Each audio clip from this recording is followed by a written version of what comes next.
Hello, everyone. Good afternoon. So I'm Nicola Bellotto. I'm an associate professor here at the Department of Information Engineering at the University of Padua. And it's my pleasure to welcome you to this event, which is an event organized by the Arcus Network, in particular, the theme about digital transformation and AI and digital transformation, part of Work Package 2. And as part of this event, there are several seminars about AI and related technologies for people that are not necessarily expert on these topics and they want to learn a little bit more about them. And it's really my great pleasure to being able to introduce two my colleagues who have been kindly available to talk about the research for a lay person, so for everyone to be able to understand about two very hot topics nowadays, which are large language models or chatbots, and maybe most of you are familiar with ChatGPT and similar. And another topic is related to the ethical aspect of AI, generative AI in particular. These two colleagues, Professor Giorgio Satta and Professor Antonio Rodà, will be giving their seminar slash lecture in the next minutes. Before we start, I just want to remind everyone that, first of all, the meeting is being recorded for our online attendant. And second, for those of you who are lucky enough to be here in presence, at the end of the event, there's going to be a small refreshment just outside our building. So don't rush home when we finish if you want to join a little bit of a few drinks and good company. And without further ado, I'd like to introduce the first seminar by Professor Giorgio Satta. Professor Giorgio Satta is a colleague, a full professor at the Department of Information Engineering, and is an expert in large language models, in natural language processing, in AI in general.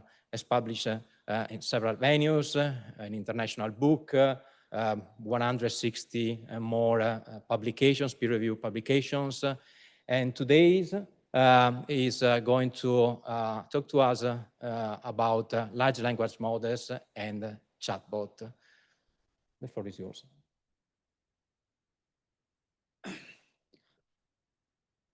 So thank you very much, Nicola.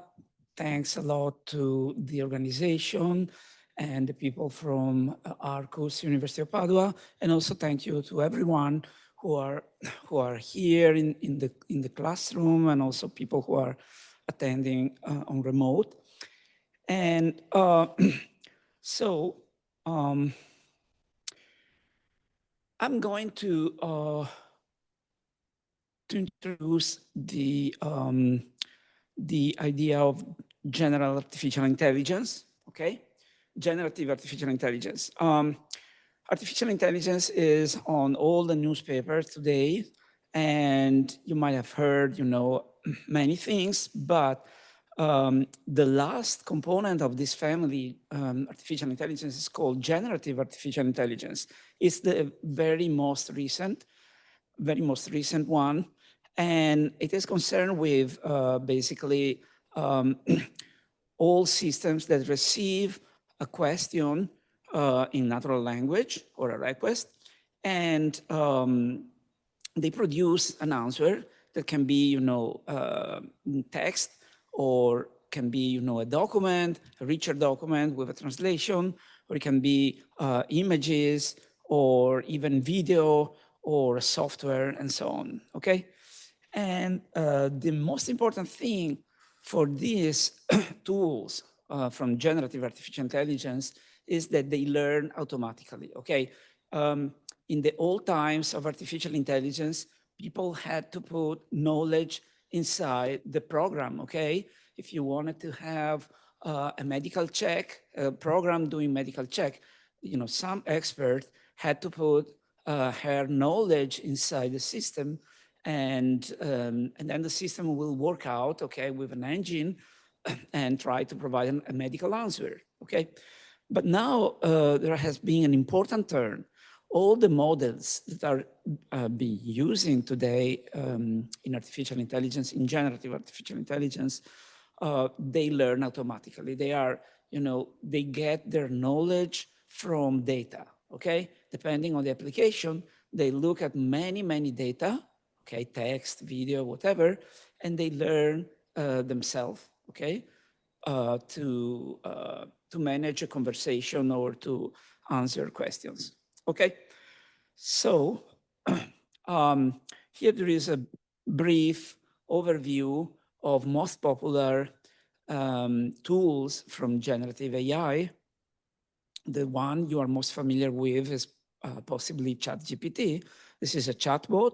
You can ask questions, but you can also give commands, okay?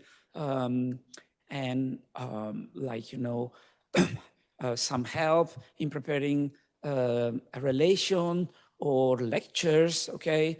Or else, you wanted to visit a nice place like Venice, you can ask for a program, okay? And you will give you all the details, okay? Um, another, I wanted to show the title, but I don't know how to remove this one. Is there any way of removing this slide here? I don't know. Let me see if I do this. No. Okay. Anyway, uh, this is Midjourney. Okay, this is another tool. You ask a question like you wanted to have. You are writing a novel. You want to have the painting of some woman who is a knight, and you just ask this question, and you will get the image which is displayed here. You see, it's almost photo quality, okay? And it's very impressive, okay? It will do this in a few seconds for you. Another very important one, this was released a couple of weeks ago by Google, VO3. It will provide a small video, okay? It will be like, 60 seconds, 90 seconds. And you have just to explain in natural language what you want the video to display. And there will be also music if you need it, or it can be audio, okay, synthesized voice, and you can get this video, okay? And very soon we will have longer videos. We can do advertisements, and maybe in the future we can do also short films. Another interesting one, the favorite one by my students is Notebook LM. Raise your hand if you already know Notebook LM. Okay, good. A lot of people. This is amazing also for academics. If you, at the end of your week, there are, you have seen some new ideas around, you don't know much about this, but you don't have enough time to read all those papers, you just, save the papers. It can be also audio documents or video from YouTube or just PDF. You put them inside this application and you push a button, and it will provide in a few minutes, what's the name? I'm sorry, I have a lapsus now. It's just a podcast, okay? Where, someone is interviewing an expert on this subject, and the questions are focused on all the things that are in those documents, and you will basically have a summary without repetition. Okay, if you read 5 papers, probably, the introduction is very similar along all those 5 papers. And in this way, you have this podcast, and you will learn just half an hour of podcast, and they there are jokes, they laugh, and it's very natural. Okay, the voice is synthesized, but it is very natural. This one I've never tried, but it will allow you to do automatically a song, okay, or a piece of music. You just have to specify which style you want. You can write the text and say, how you want the music to be performed, and you will get, a very high quality piece of music, okay? This one is also very important for my students. I teach at computer engineering program, okay? And the people who graduate in the program, they are very good at writing code, okay, software basically. And this is what computer engineering do for the most, okay? They have to prepare software. And here, basically, you give a specification in natural language to the system, and you say which part of software you want to be automatically constructed. And you might also specify, some tests to do on this software just to make sure everything works well. And it will provide for you automatically, the software. Then you have to read it carefully. And 20%, I was told 20% of the cases you have to adjust it, but 80% of the case, it just works, okay? So it's very amazing, okay? If 10 years ago you would tell me that we will be able to do this in 2025, I wouldn't bet on this, okay? And another one, which is not very nice, unfortunately, it has to do with deep fake. Raise your hand if you have heard about deep fake. Okay. Deep fake is a combination of the techniques I showed you before, okay, text, audio, vision, okay, to reproduce people that do not exist, or just, take your face and make a video of you with, some voice over your voice and saying something that you never mentioned, okay? And it is used to perpetrate scams or crimes, okay? And it's another very powerful, but very scary. Okay, so this was a quick overview of some of the most popular tools in generative AI, okay? Usually my students ask me, why is it that, what is the difference between artificial intelligence and generative artificial intelligence? So what I mentioned is this, okay? In traditional artificial intelligence, usually you have huge data, okay? Maybe you have the recording of some medical recording, okay? So it's a very large amount of data. You give it to the system, and the system will provide you with a short answer saying positive, negative, okay? And that is basically the scenario in traditional artificial intelligence, okay? Long data and a short answer. In generative AI, it's the other way around most of the time. You have a short input, like a description of what you want, okay? And what you get in output is a very long document, okay? It can be, a chapter of a book, or a full presentation, or it can be a piece of software, as we have already seen, okay? So just to remind yourself, when you hear about generative artificial intelligence, it's that thing, okay? Something will create content for you on the basis of a very small description. Everything else will be the system who will take the decision and will produce the document, okay? I wanted to provide a demo, but we don't have much time, and also switching the computer would take, several minutes. So what I wanted to do is basically show you how I use ChatGPT, for instance. The idea was to imagine that we are a travel agency and we want to do a trip to Istanbul for 4 days, okay? Compile a program for such a trip, and and invite our customer from the travel agency to do this. And to do this, you have to write carefully a prompt. It is called a prompt. We will see later. It's a request. And there are several techniques that I will tell you later on about how to write, these prompts. And then when you run through the system, you will get very long program with all the details day by day, morning and afternoon. Okay, I cannot display it here. Unfortunately, I didn't have the, but it's very impressive. If you do something for your job, okay, maybe you should seriously consider, getting help from chatbots. Okay. All right then. So now, unfortunately, you don't see the title, and I don't know how to remove what? Drag it down? Okay, let me try.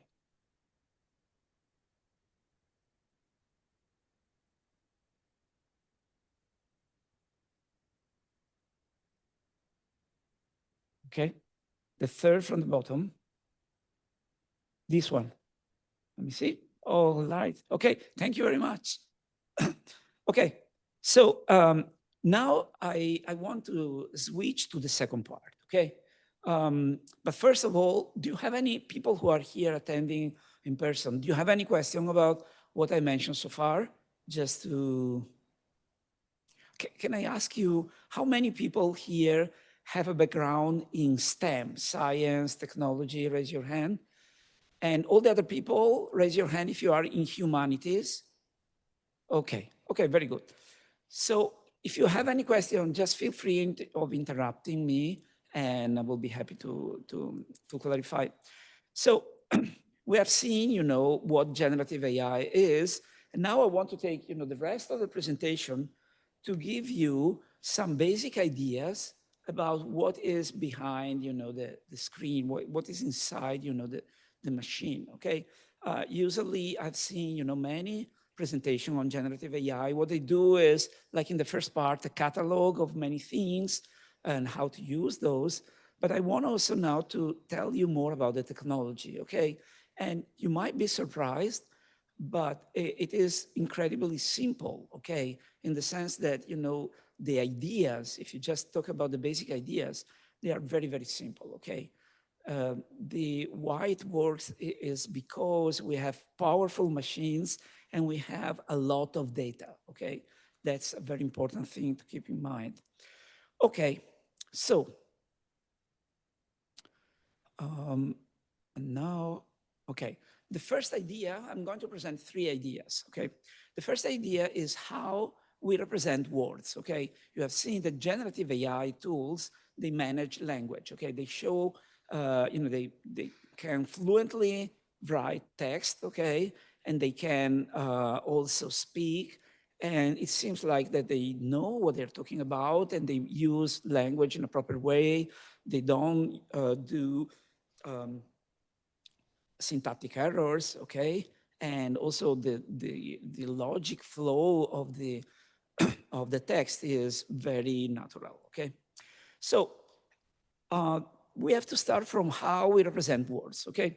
In the old times of artificial intelligence, people were inserting dictionaries inside the computer, okay? You know a dictionary, there is a word and there is a meaning of the word explained in natural language. If you put that into the computer, it doesn't work well. For those of you who are in humanities, that method, okay, doesn't work well because, you explain a word with other words, but the computer doesn't know words, basically. So it's like a circle and it's very difficult. Plus, if you get a word that is not in the dictionary, that's a problem, okay? And we know that if you study language, like for instance, in English, I don't remember, something like every hour, new words come in the language. I don't remember if it is every day or every hour, okay? But, new words are continuously produced, okay? So here there is the technique that is used today. It is called word embedding. Imagine that we have a 3-dimensional space, okay, like this room, and I depicted it as a huge box, okay, here. We have to represent words as points in the box, okay? And you see here that, for instance, there are 3 cities, New York, Beijing, Paris. They are represented, those 3 words, they are represented by 3 points, and they are close together because the meaning is similar, okay? They are dealing with name of cities. But on the other side, airplane is not strictly related to name of city. So it is, you use for the word airplane another point which is far away from the name of the cities, okay? And the idea is, words with similar meaning will go close together. And, words that don't have the same meaning or they don't have any relation, basically, they are displaced at a far distance one from the other, okay? But we don't use a box, okay, a small box. We use a space with 300 dimensions, okay? 300 dimensions is something that we cannot even imagine. But for a computer, it's not a problem, okay? What you can think of basically is like, you are familiar with GPS maps, okay? Because you use your navigator every day, okay? When you want to display a point in a map, you get two numbers, okay, the coordinates, okay? When you use your tool for finding your path, it will give you exactly the same thing. It will tell you which position you have to reach, and it will give you the coordinates. And in this box, we can do the same thing, okay? Each point has 3 coordinates, okay? And when we switch to a large space with 300 dimensions, each word will be associated with 300 GPS coordinates, okay? Just think about this, okay? So each word is placed somewhere. The computer gets, the position through these numbers. It will compute the distance and it will understand if the meaning is similar or not, okay? Just by doing operation on the numbers, okay? What is also very interesting is this one. Look into the example here, okay? If you take the word king and you transform it into, these GPS coordinates, okay? Then, the word king will become a bunch of numbers, okay? The coordinates of this word. And now because you have numbers, you can do plus and minus algebraic operations, okay? Now, if you do king minus man plus woman, what you get is a new set of numbers that are very, very close to the word queen, okay, which is interesting. It means that by doing algebraic operations, you can represent the meaning, like you take a king, you remove the male gender, you add the female gender, and what you get is exactly what you expect, okay, queen. Okay, and this is very convenient for a computer to manage the meaning of the words by using, algebra, okay? Any question about this?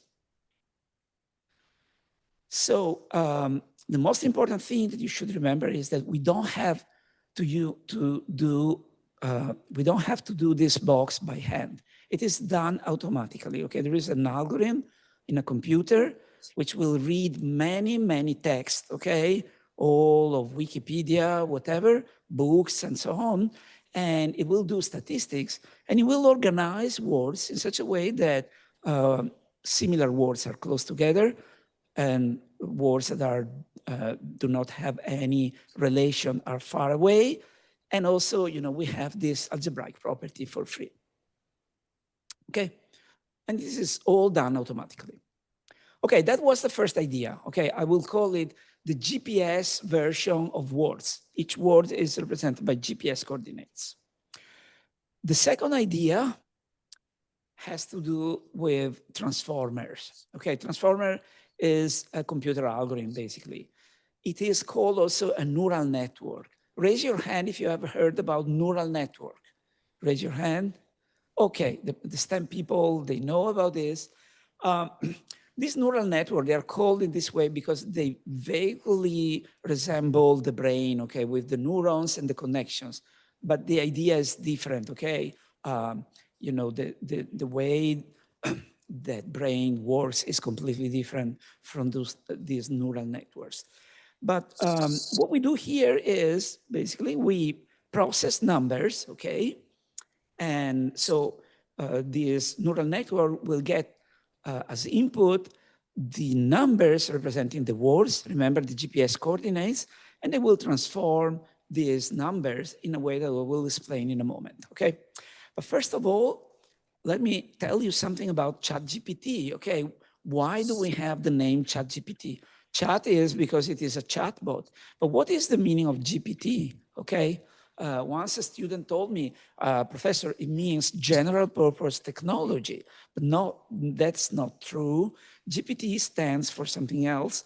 And let me tell you now that the T is the transformer, okay? The technology that I'm going to explain now, okay? So let me show you by means of a picture, okay? What you see here is a bunch of boxes, okay? Each such a box is a neural network, okay? This is something that gets numbers input and it provides numbers as output, okay? So now assume that you go to ChatGPT and you write a small sentence with 5 words, okay? What it will do, will happen inside the machine is that those words will be represented into GPS coordinates, okay? Do you see my mouse here? Okay, each word is represented into a bunch of numbers, okay? And that's the meaning of that word independently of the context, okay? But now I wanted to make another observation related to language, okay? Let me do an experiment here. If I tell you the English word bank, okay, what comes to your mind? Just say again. The bank of the river. Any other idea? The money, okay, a financial institution. So we have at least 2 different meanings for this word. And language works very much in this way, okay? It is highly ambiguous. There are many words that have different senses, okay? The people studying languages here are for sure familiar with this idea, okay? So being able to process language automatically, like we do in a computer, means that you will be able to understand what is the meaning of each word, okay? And for instance, bank has several meanings, okay? And we have many words that behave in this way. So what will happen is, okay, so let me tell you, here we have those 5 words. Let's say that the word number two, okay, is the word bank. And the computer doesn't know which meaning of bank you have here. So what will happen is it will go through, okay, the word will go through this column of neural networks. Each block here is a transformer, okay? They are all equal, okay? It's like having, you know, a chain in a factory, okay? These blocks here, they do all the same thing, basically are the same neural network. And they take a word and they change a little bit. Remember, a word is a GPS point, okay, in your space. It will move it around a little bit, okay? And it will continue moving it around until it will get a new word that has the meaning of the original word, but it has also combined with the meaning of the words that are around. Let me tell you with this picture, okay? Just take a layer here, okay? You see, we have the first layer, the second layer, and many layers here. Just look into a layer and look into the second word here. If this word is bank, the computer, the neural network here, the transformer, doesn't know what is the meaning of the appropriate meaning of bank in this sentence. Is it the financial institution or the river bank? So it will start asking messages to the other words. And this is represented by these dashed lines here. And the other words will answer. They will say, well, you know, I see here that there is money, okay? So this word here is related to money. It will give a message to bank that we're talking about money. So this word here will move a little bit far away from the riverbank, from the geographical idea of the bank, and it will go closer, remember the GPS coordinates, it will go closer to financial institution, okay? And, you know, at the end, basically, when you do all of this processing, okay, the words will change a little bit. And in the end, here, each word has knowledge about the context, okay? So like, let me give you an example, okay? Let's say that you some English sentence like, there is a red striped horse running on a moonlight, Dolomites, something, you know, Of course, this sentence is a little bit fantasy, but this horse here will be a word here. And because of the moonlight will change probably the color of this horse. Okay, so this horse will get a special flavor. Okay, it's night and there is this moonlight, and then this horse is running on a Dolomite landscape, so there will be mountains. Okay, all these notions from the context will go inside this word. Okay, so at the end, this word here will become a horse in a special context. Okay, with the Dolomites on the background, and it is like if we have a word.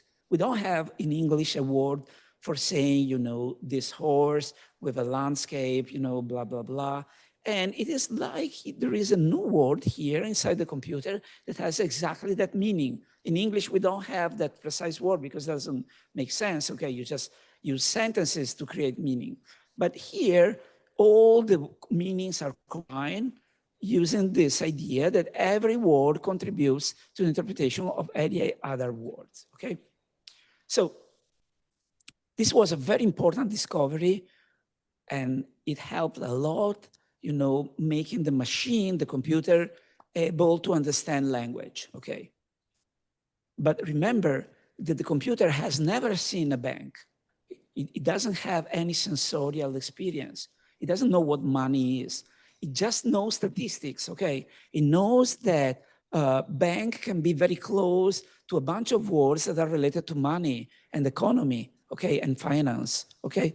So when it moves in that part of the GPS space, then the word bank has a relation, a statistical relation with other concepts, okay? And that's the way that the computer works, the way the computer is able to process language, okay? All right, now, so let me see the time. Okay, I still have a bunch of 10, 15 minutes. Now we go with the third idea, okay? The third idea is called language model, okay? It's a very important tool, but I want to tell you that you have already seen this. Whenever you go to Google and you write down something like how to play, Google will use a special algorithm for suggesting possible words for the continuation, okay? It will say how to play Pink Floyd or how to play chess. Okay, you see here there are two meanings of the word play. Here, we're talking about a board game, play chess. Here we're talking about playing an instrument, okay, which is a different sense of the word, okay? And all the words that are created by the computer are created by an algorithm that is called language model. It will give you the most likely words for continuing that sentence. It will not put here how to play let me see, I want to make a grammatical error here. How to play cloud, okay? How to play cloud doesn't make much sense because, cloud is not a game and blah, blah, blah, and it's not an instrument, okay? So it's a semantic error, okay? So the computer will provide a very low probability to the word cloud here, okay? But very high probability to Mozart, for instance, okay? Meaning that you play the music by Mozart. So this is the language model, okay? And if you think about this, it's exactly the way that foreign language teachers teach foreign language to primary school kids, okay? What they do is they, they provide very simple sentences where there is dash, there is an underline here, and you have to choose. You get. I've seen these exercises, okay, in the books by my kids, okay, they know, and what they do is you get 5 sentences of this type, and then you have 5 words, and you have to put the words in the proper place, okay. So when you are able to do this, it means that you know the meaning of the words and you understand the syntax of the language, okay? So what we do is exactly this. When we have language models, okay, Okay, let me tell you the full story. We implement language model using the transformer, okay? The transformer is able to represent words by means of GPS coordinates, okay? And we have now to teach to the transformer to solve this kind of game in which you give it the beginning of the sentence, and then you have to put a proper word here, okay? So what we do is we go through the internet, we take every text from Wikipedia, we take every Google book, okay, every post in some social network, and for every sentence that we see, we erase, half of the sentence, and we hide one word, and we ask the computer to provide the next word. Okay, we know what the solution is because we have seen the text, and we try to force the system to choose the proper word. At the beginning, the system, the computer, will do 100% of mistakes. Okay. Now what we do is we change a little bit the connection of this neural network, okay, and we change it into the direction that it works a little bit better, okay? This is done by means of some mathematics, okay? And we go on in this way many, many times, okay? So while our kids will do 10 of these exercises every day for learning, like here in Italy, they have to learn English, they do 10 sentences in English every day. And in the computer, what you do is you do billions and billions of exercises every minute, okay? And at the end of the story, what you get is that the same thing that happens with the kids. You learn the language, okay? However, remember that the computer has never seen or never heard about Mozart, okay? But by doing statistics on all the huge amount of text, it will learn to put words in the proper position, okay? And once the computer has the knowledge of choosing a proper word here, it can put the proper word, and then it will have a sentence with 4 words, okay? Now you can go on with this game. If you have 4 words, you might guess the 5th word, okay? Because you have a language model which will tell you what is a good choice for the next word. And then you create a sentence with 5 words. And then you move on and you have a sentence with 6 words and 7 and 8. So what you're doing is you use the language model to generate a sentence, okay? Basically, that's exactly what you want to do, okay? And this is the meaning of the G in GPT, okay? Generative, okay? You start generating a sentence if you see the beginning part, the initial part of the sentence, you start generating a sentence. Of course, there are many ways of going on with this sentence, okay? You can say how to play Mozart on the piano, or you can say how to play chess at the meeting, next week, okay, blah, blah, blah. There are several possible continuations, but the computer knows which are the most likely ones and which are very unlikely or even impossible because they have a grammatical mistake, okay? So now, just to wrap up everything, what we have is that if we combine the idea of representing words as GPS coordinates, we process those numbers with the transformers, and we teach the transformer to solve these kind of exercises, okay, the system will start learning the language. It is very surprising. It was surprising also to the most famous scientists that I know of, 10 years ago. But this is the way it works. So just to summarize, if we use transformer networks to implement a language model, we get something that we call large language model. Okay, large language model is exactly the language model I told you about, but implemented by means of a transformer and exposed to billions and billions of words, okay? After seeing billion and billion of words in this kind of exercise, the system will start learning the language. And what we get is that you acquire, the rules of English, for instance, and also you acquire, or it seems that you are acquiring knowledge about the real world, in the sense that you say how to play Mozart, but you don't say how to play cloud, because the second one doesn't make much sense. So for the system, it is very unlikely, okay? But it is much more likely that you say how to play Mozart, okay? And this is done just because of statistics, okay? Okay, good. So now what I want to tell you is that we put together all this stuff, okay? Transformer, we put the transformer into very powerful computers. Then we go through the internet, okay?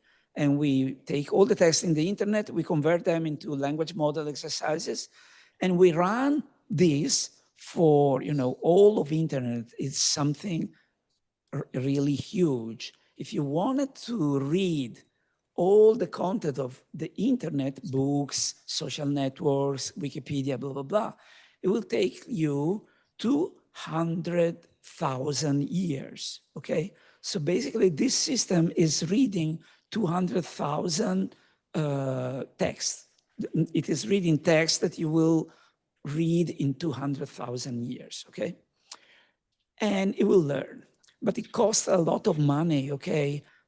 These computers are extremely expensive.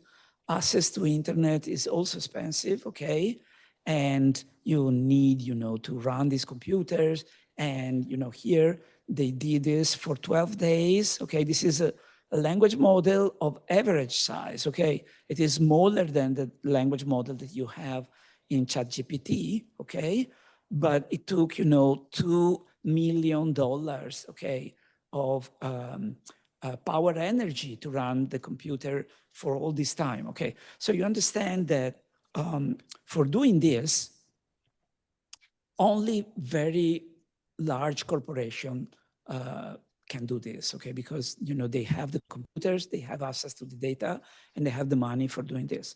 It is impossible at University of Padua, for instance, that we try to do this, okay? $2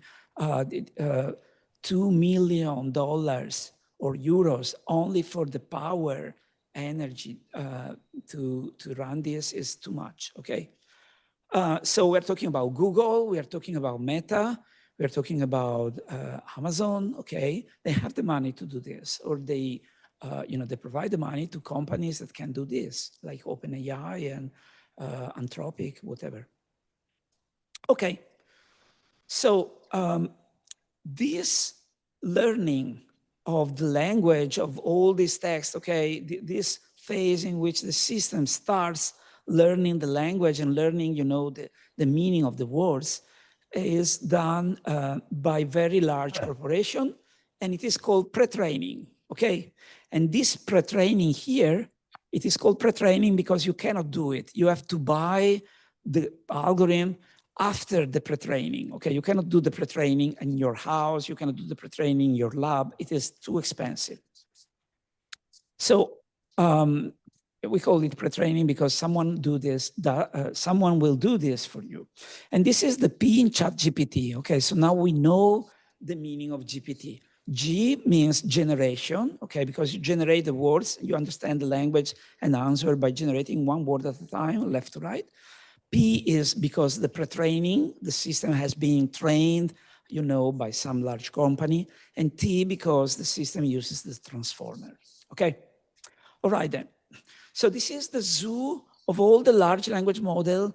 This is not up to date. We are at 2023 here, but you see here we have years, and here we have the size of the large language model, okay? The higher you go here, the larger and the more expensive it is. And, the first GPT was, that people started playing with this in 2018, okay? And then we have GPT-2 here with 1 billion parameters. GPT-2 was already able to write an article in a newspaper. In a newspaper, okay, I remember the time, people working in the news were very scared about this computer program writing, Then we have GPT-3 here, which is 100 billion parameters. Okay, it is even larger. And you see, people are constructing larger and larger language model. Those models will manage with many languages and so on. But we are still working with smallish large language model, okay, because they are interesting. People can do experiments in computer labs. You know, my student can easily manage 1 billion or even 5, 7 billion, okay, large language models, okay? Okay, so chatbot, okay? The chatbot is not the same thing we have seen so far. What we have seen so far is large language model. They speak language, okay? They know the rules of the language, and they know also the meaning of the words, and they can answer to your questions. However, there is a problem. They have not been instructed to answer questions properly, okay? If you go to a large language model and you say, what is the capital of France? Question mark. It will go on and say, what is the capital of Germany? Question mark. What are the countries at the border of France? Question mark. Because it is, it is working by generating, the most likely word. And after what is the capital of France? Question mark. Maybe, you can go with another question. What is the capital of Germany? And this is not an answer to your question. So what people do at this point is the diagram that I am presenting here, okay?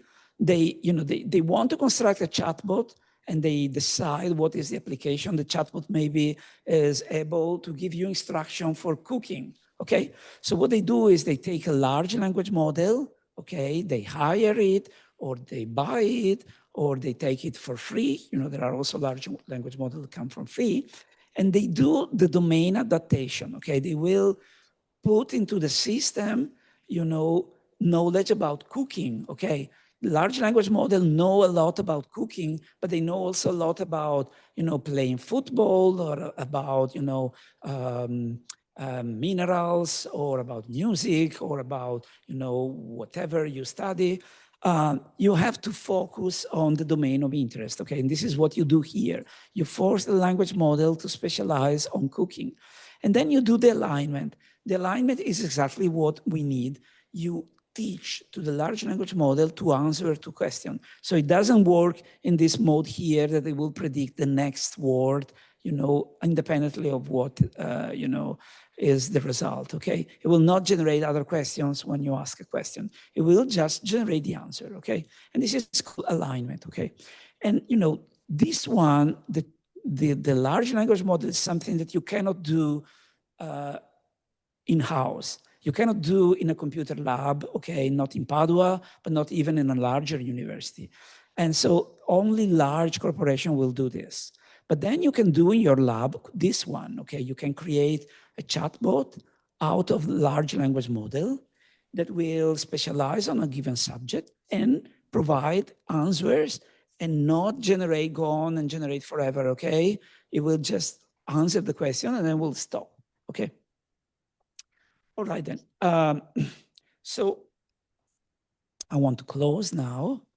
When you use a chatbot, so remember, the chatbot is a machine, and inside this machine, there is a large language model. Like, think about your car. Inside your car, there is an electric engine or a gas engine, whatever, okay? But you have a car. And this is the same thing, okay? The chatbot is a machine, and inside the engine inside is a large language model, okay? When you use a chatbot, it is very important how you ask the question, okay? The prompt is very important. The prompt is the name that we use for how you ask a question, okay?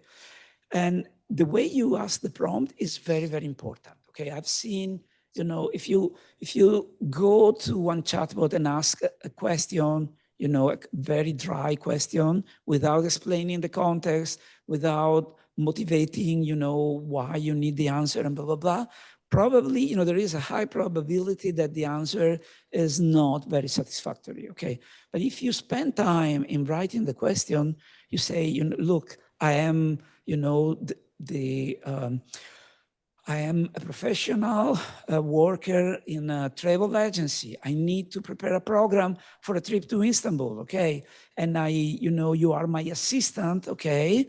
You say a story, you focus the system on the specific task that you want, and you will get, the proper answer or a much more accurate answer, okay? So remember, the prompting is a very important thing. And nowadays we have a full field called prompt engineering, okay? All tricks for constructing a prompt. Here I wrote some example, but I don't have time now.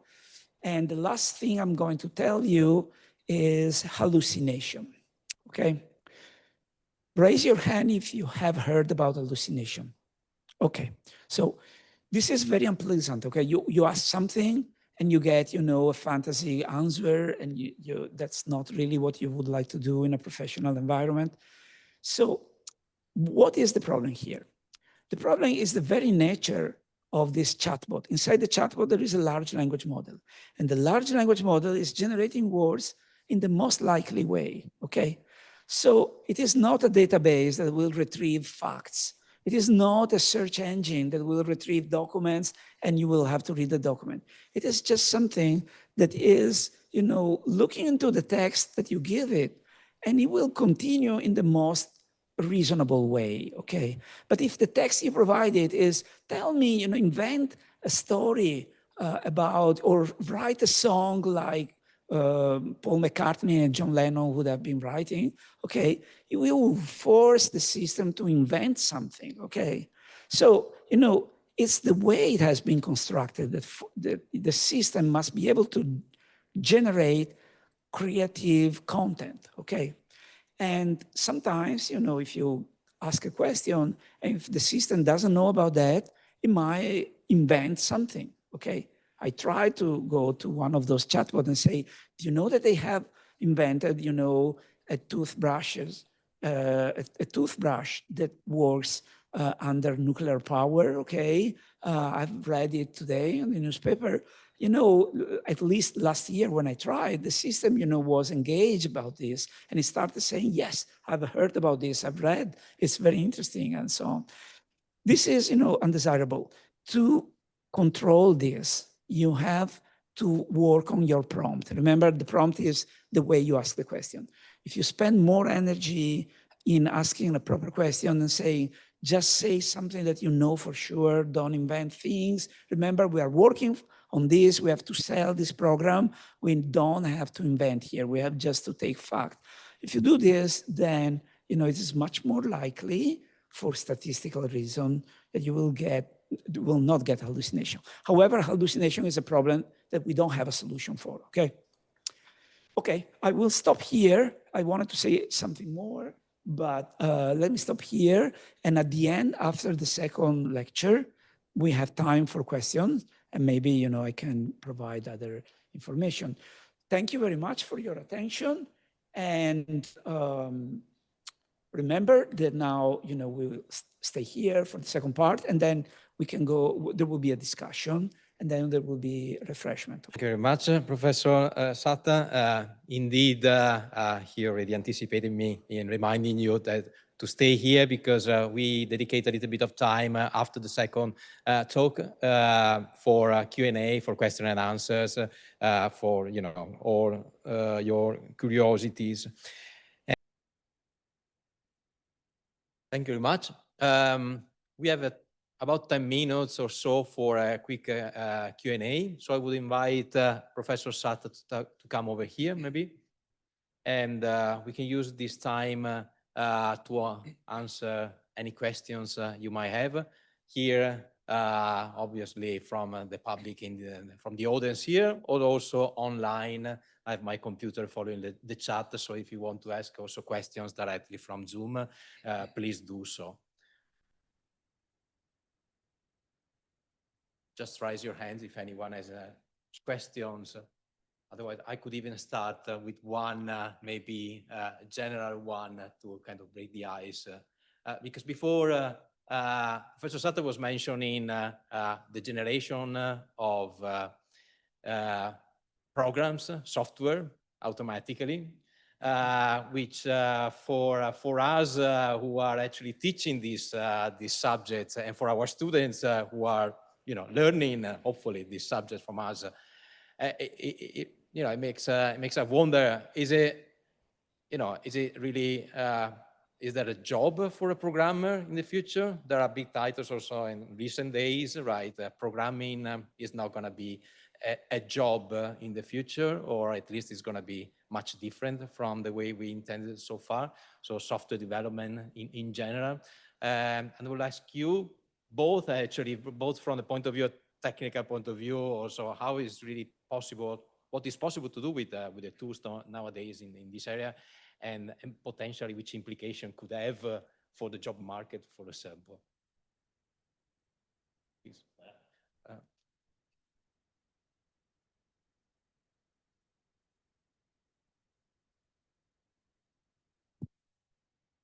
Okay, you have to close that one. Close that mic. Okay, so it's difficult. First of all, let me start with a general consideration. I have been working on artificial intelligence. I am almost at the end of my career now, okay? In 3 years, I will probably retire. And I've started, when AI was basically almost unknown here in Italy, okay? Even at the university, there were very, very few professors working on AI. Some universities didn't have any. There were not, huge school. So I have seen the development of, many generations of AI. And whenever I've seen people asking to professors in AI or computer scientists doing research in AI, asking to predict what will happen in the future. All these people were always, they had all their own ideas and they explain what would happen, okay, basically. And most of the, probably all of the time, all the predictions failed, okay? It is very difficult to predict the future, okay? And maybe this is true not only for AI, but it is true also for technology, okay? I've seen people who invented very important things in computer science, like internet or the microprocessors, and they were not able to predict the impact that this would have shown. So it's very difficult to predict the future. But to come back to the question by Nicola, I am following on X/Twitter a famous scientist whose name is Andrej Karpathy. Andrej Karpathy was the chief software engineer at Tesla, okay, which is this factory that produces the famous electric cars. And he's no longer there. Then he moved to OpenAI. Then he's working by himself. And he wrote, okay, let me tell you something for people who are not used to software. Well, a very, very frequent discussion between software engineer is this programming language better than this other programming language? Okay, they ask, I think that Python is better than C or Java is better than C++, blah, blah, blah. It's always like that. It has always been like that. And now this software engineer, he's extremely smart. He said, the best programming language is English. Okay, meaning what he meant is that he now works for his, professional activity by telling to the machine in English what he wants to have, okay? And the machine will provide, the skeletal program, okay, all the skeletal software. And then he will have to change a little bit and check everything. But, most of the work, according to his post, is done by asking, in English, specifying in English what he wanted to start with, okay? Which is very, we cannot ignore that. We have to talk about this, especially people like, Nicole, Antonio, myself.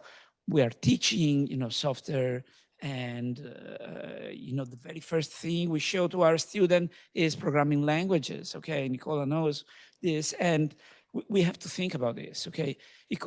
This guy said also something like, software started in the 50s, last century, and from the 50s, 1950s up to 2015, it changed quite a lot, okay? It's more than, it's almost, 60 years, okay? In 60 years of history, it changed quite a lot. Now, in the last 7 years, it has changed for the same amount, if not even more, okay? So in the last 7 years, with the advent of generative artificial intelligence, he was claiming that the software field, software engineering field, has changed in 7 years as much, if not even more, than all of the change, or all of the history, basically, of software. So this is very, I mean, we have to pay attention to this. I don't have a solution because, as I said, I don't think we can predict the future, but we need to be very attentive when we talk about this. And let's see what Antonio has to say. No, I have nothing to add. I totally agree with you. It is really an issue that we have to consider urgently.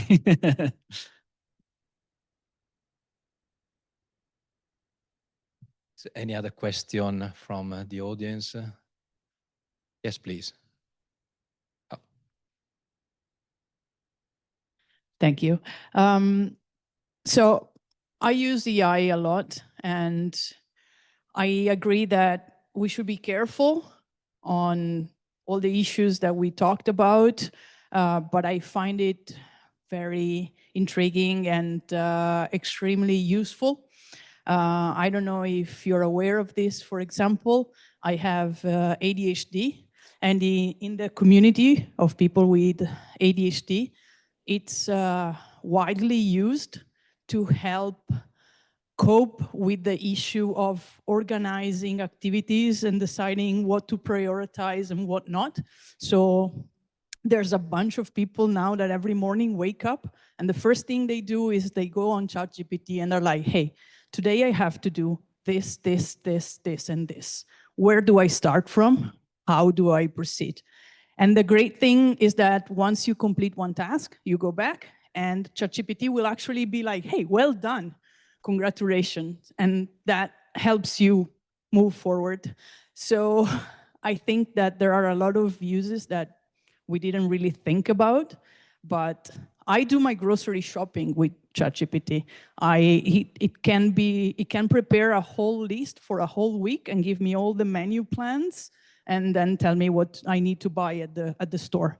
And yet, I think I'm surprised that the one thing that was for me the most automatic application of this kind of intelligence, which is education, is not using ChatGPT or AI the way for me was the most intuitive way. So I was already surprised once we started having the World Wide Web that we're still requiring students to learn data that are now in our pocket. Why am I still learning the date of the fall of the Roman Empire? But I don't learn why the Roman Empire fell. So why are we still using, teaching our students to save in the limited amount of brain waves that we have, all this information, this small data information that are in our pockets now and that with AI are so easily accessible, instead of prioritizing the understanding of the processes and maybe even giving people the ability to recognize the reasons, fake news, what's not fake, what's real, what are the motives for the people in power to do what they're doing. You know, if we move away from an information-based education and we go into processes, which the technology that we have today should, I think, prioritize, that would, to me, be an improvement.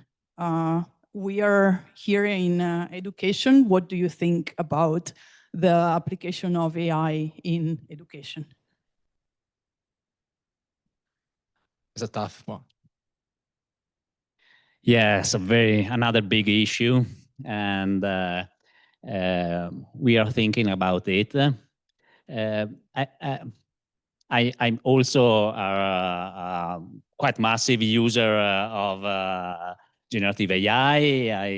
I agree with you that it works amazing for many tasks. But I also think that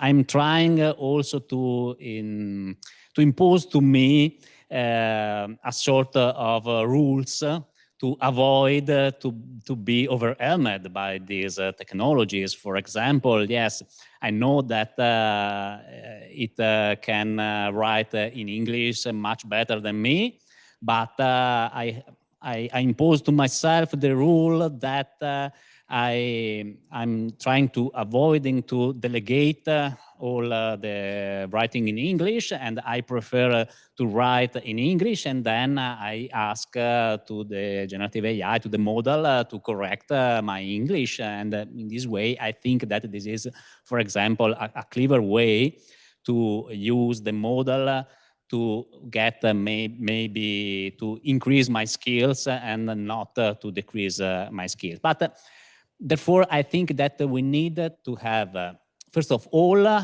we need to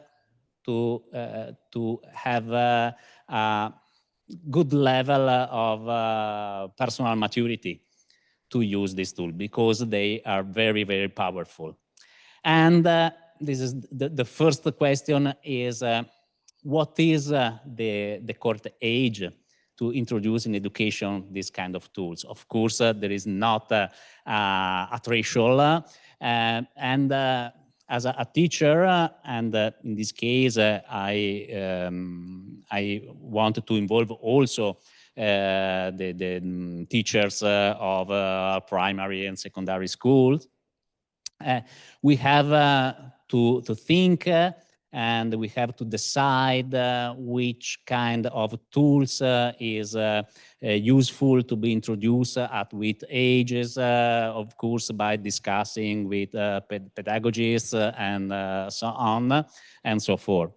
And the other aspect is that to develop a critical thinking and to have the skill that allow us to recognize fake news, for example, I think that we still need to have coded inside us some basic points. For example, yes, the date of the Roman Empire, maybe it could be, we can say yes, but what is the utility? But we need to have some fixed points that allow us then to see that if we see Elon Musk dressing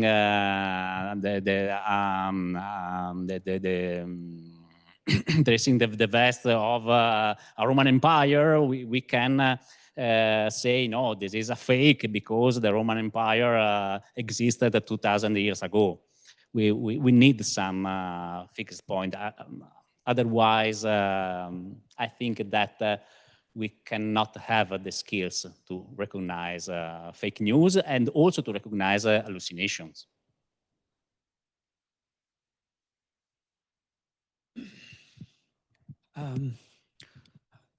It's difficult to say something very meaningful here because people are working on this. And I've been talking to people who are writing guidelines for teachers and for students at the university level or also at the high school level. And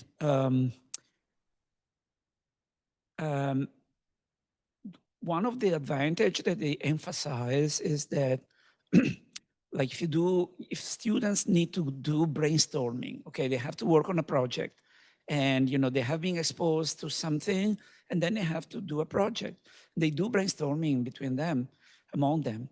And having a chatbot inside this group always adds there is some added value, okay? This is what they told me. And I can understand this. There are other things, as Antonio was saying, you know, you need to learn how to use artificial intelligence. The problem is that we don't understand very well artificial intelligence, and it is changing also very fast. So what you learn this year might not be any good next year, okay? We are moving now from large language model that I mentioned. They can, if you ask a question, they will generate, you know, text, to reasoning, large reasoning model, which means you give them a problem, they will reason all the way through, do all the passage. That's very, you know, amazing. And, you know, who knows where this will lead, okay? So next year, I mean, whatever we do this year, next year will probably be already old. And what I do myself, you know, when we talk about new technology, I always wonder, I mean, I don't work on pedagogy or teaching or whatever, so and social sciences, okay, I don't know anything about that. But I always ask myself, whenever you have a new technology, what will happen later? And, you know, by looking into historical, you know, periods, I have the idea that whenever there is a new technology, there is an added value, but there is also something you're going to lose. Okay, so, you know, you will gain something on some direction and you will lose something on another direction. Let me make an example which is very personal. I happened to spend some time some years ago reading letters from people in my family, okay, like my grandfather, my grandfather, okay, we had these letters. And I was surprised and I asked myself, you know, I was asking a question which I will tell you in a moment. And then I started trying to get into other letters because I thought maybe it is my family. And I tried to read other letters of people, you know, everyday people. And what I had the idea, maybe it is wrong. You know, I didn't publish any scientific paper on this, but I had the idea that, you know, when I write text, on the average, you know, if I write a long sentence, it is 25 words, no more than that. Okay, sometimes it can be a little bit longer, but if I write in Italian, the sentences are rarely longer than 25 words.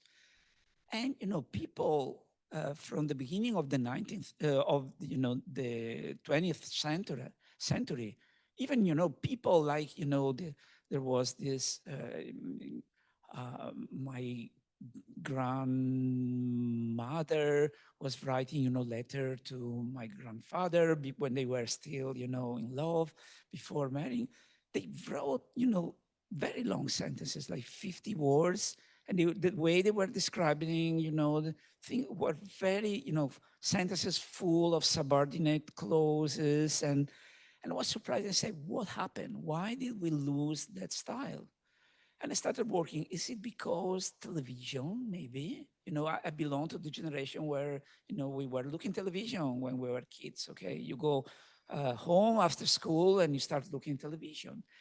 I don't know the answer, but I wonder myself if any technology will bring something new and useful and also make you losing some good habit that you had from the past. And it could be true. You know, it would be a good subject to do further research, but you need to be a social scientist. I cannot do this.